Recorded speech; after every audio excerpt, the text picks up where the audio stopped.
தமிழ் என்பதன் பொருள் என்ன? தமிழ் என்கிற பெயர் எப்படி வந்தது? தமிழ் என்கிற பெயரை ஏன் வைத்தார்கள்? எல்லா கேள்விகளுக்குமான பதில் தமிழ் என்கிற 3 எழுத்திலேயே இருக்கிறது. தமிழ் அதிகாரம் இது உலகத்தின் முதல் அதிகாரம்.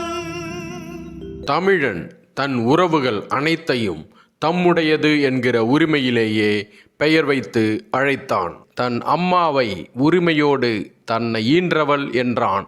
அதிலிருந்தே தாய் என்கிற சொல் பிறந்தது.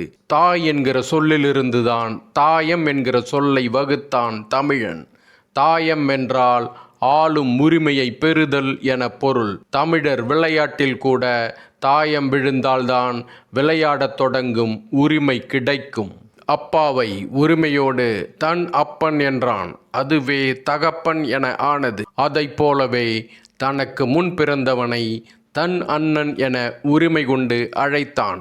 அதுதான் தமையன் ஆனது.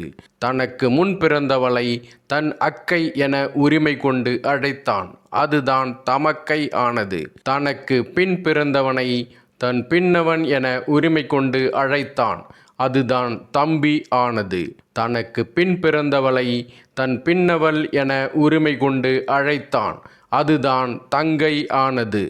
இப்படியெல்லாம் உறவுகளையே உரிமை கொண்டாடியவன் தான் பேசிய மொழியை எப்படி உரிமை கொண்டாடாமல் இருப்பான்? அந்த வகையிலேயே தான் பேசிய மொழியை தம்மொழி என உரிமையும் பெருமையும் கொண்டு அழைத்தான். அந்த தம்மொழி என்பதே தமிழ் என ஆனது.